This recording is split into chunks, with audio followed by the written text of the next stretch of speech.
नमस्ते। Trade barriers यानी व्यापार बाधाएं, ये एक ऐसा शब्द है जो हम खबरों में बहुत सुनते हैं, खासकर जब देशों के बीच व्यापार की बात हो रही हो। तो चलिए आज इसी को आसान भाषा में समझते हैं। कभी सोचा है कि कोई भी देश अपनी सीमाओं के अंदर आने वाले सामान को कंट्रोल कैसे करता है? आखिर वो क्या तरीके अपनाता है? इसके लिए ना वो दो बिल्कुल अलग अलग तरह के टूल इस्तेमाल करते हैं।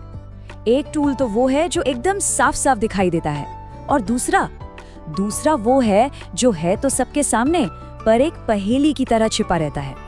चलिए पहले टूल को समझते हैं, जिसे हम एक दिखने वाली दीवार भी कह सकते हैं।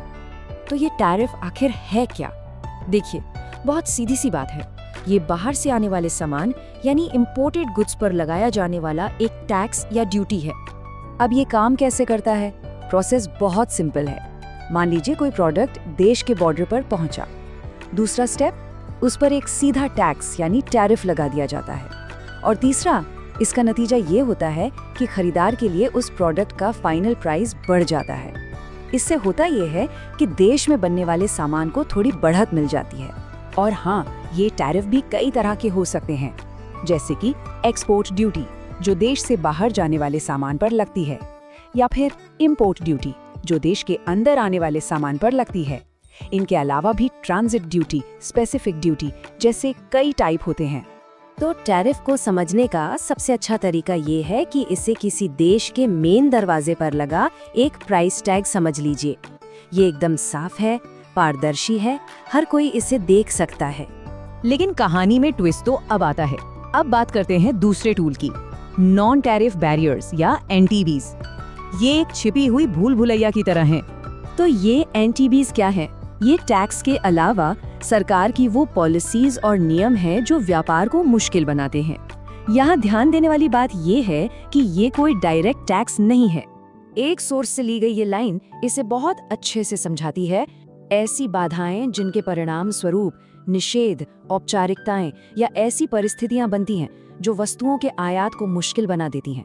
मतलब ये सीधे पैसे नहीं लेते, बल्कि रास्ता ही इतना घुमावदार और मुश्किल बना देते हैं। और ये बाधाएं कई शक्लों में आती हैं, जैसे कि इंपोर्ट कोटा, मतलब सरकार तय कर देती है कि किसी चीज की कितनी क्वांटिटी ही देश में आ सकती है, या फिर इंपोर्ट लाइसेंस लेने का प्रोसेस इतना मुश्किल बना दिया जाए, या ऐसे तकनीकी नियम लगा दिए जाएं जिन्हें पूरा करना टेढ़ी खीर हो। ये सब व्यापार को धीमा करने के ही तरीके हैं। तो अब हमारे पास एक तरफ है साफ दिखने वाली दीवार और दूसरी तरफ है एक छिपी हुई भूल भुलैया। चलिए अब इन दोनों की आमने सामने तुलना करते हैं। अगर हम नेचर की बात करें तो टैरिफ बिल्कुल स्पष्ट और पारदर्शी होते हैं, जबकि एनटीबीज छिपे हुए और काफी जटिल होते हैं। टैरिफ का तरीका है इंपोर्ट पर सीधा टैक्स लगाना, वहीं एनटीबीज अप्रत्यक्ष रुकावटें हैं, जैसे कि एक्स्ट्रा कॉस्ट, देरी और मुश्किल नियम। और इनका मुख्य मकसद, टैरिफ का उद्देश्य होता है रेवेन्यू कमाना और विदेशी सामान की कीमत बढ़ाना, जबकि एनटीबीज का असली मकसद इंपोर्ट की मात्रा और क्वालिटी को कंट्रोल करना होता है। तो ठीक है, ये दीवारें और भूल भुलैया समझ आ गई, पर सवाल ये है कि ये आखिर मायने क्यों रखती हैं? क्योंकि ये सिर्फ किताबी बातें या आर्थिक सिद्धांत नहीं है, इनका सीधा असर हम सबकी जिंदगी पर पड़ता है। मिसाल के तौर पर, जो इलेक्ट्रॉनिक्स हम रोज इस्तेमाल करते हैं, जैसे मोबाइल फोन या लैपटॉप, उनकी कीमत इन्हीं बाधाओं की वजह से बदल सकती है।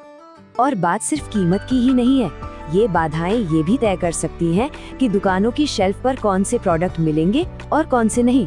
तो आखिर में सवाल यही बचता है कि व्यापार के लिए बड़ी रुकावट आखिर है क्या? वो दीवार जिसे हर कोई देख सकता है, या फिर वो भूल भुलैया जिसे कोई सुलझा ही नहीं सकता? इस सवाल का जवाब ही अक्सर दुनिया की अर्थव्यवस्था की दिशा तय करता है।